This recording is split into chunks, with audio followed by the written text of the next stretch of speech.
আমাদের জনপ্রিয় জননেতা ইয়াসির আরাফাতের পোস্টার, বিলবোর্ড, আমাদের পেস্টুন ছিঁড়ে পানিতে ফেলে দেওয়া হয়েছে। আমরা আমাদের বন্ধু প্রতিম সংগঠনের নেতৃবৃন্দকে আহ্বান জানাতে চাই, বেশিরভাগ মুক্ত বাংলাদেশে আমরা সহাবস্থানের ভিত্তিতে সুস্থ ধারার রাজনীতি সৃষ্টি করতে চাই। আমরা চাই আমরা মিলেমিশে সর্বস্তরের জনগণকে নিয়ে, সকল রাজনৈতিক দলের নেতৃবৃন্দকে সাথে নিয়ে ঐক্যবদ্ধভাবে একটি সুন্দর নাঙ্গল কোট গোয়ার জন্য আমরা চাই। কিন্তু আমরা দেখছি আমাদের এই বিজয়কে বাধাগ্রস্ত করার জন্য আমাদের বন্ধু প্রতিম সংগঠনের নেতা কর্মীরা আমাদের বিরুদ্ধে বিভিন্ন চক্রান্ত করছে।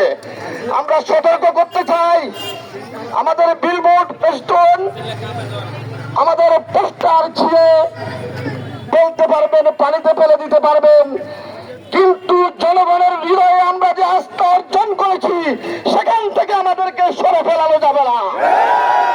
আপনাদের এই পোস্টার ছিঁড়া, এই পেস্টুন ফেলে দেওয়ার মধ্য দিয়ে আমরা মনে করি আগামী দিনে আমাদের বিজয় সুনিশ্চিত হবে।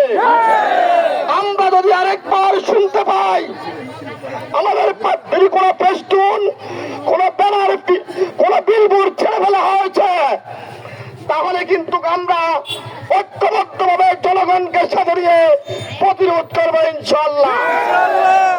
আমরা আপনাদেরকে বলতে চাই, যারা আমাদের বিজয়কে বাধাগ্রস্ত করার জন্য চক্রান্ত করছেন, 2001 সালে জোটগতভাবে আমরা আপনাদের সাথে নির্বাচন করেছিলাম, 2008 সালে নির্বাচন করেছিলাম, তখন আপনারা আমাদের বিরোধিতা করেন নাই। আওয়ামী লীগের বাধা উপেক্ষা করার জন্য জামাত ইসলামী, ইসলামী ছাত্র শিবিরের জনশক্তিরা সামনের কাতারে ছিল। আজকে আপনারা আমাদের বিরোধিতা করেন।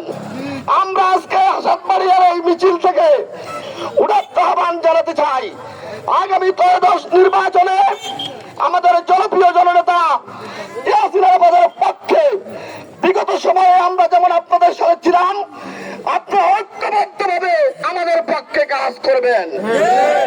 আগামী দিনে আমাদের জনপ্রিয় জননেতা জনাব ইয়াসির আরাফাতের ভাইয়ের পক্ষে ঐক্যবদ্ধ ভূমিকা পালনের মধ্যে সাতবাড়িয়া ইউনিয়নে ওনাকে বিজয় করার উদাত্ত আহ্বান জানিয়ে আবারও সকলকে ধন্যবাদ জানিয়ে আমার কথা এখানে শেষ করছি।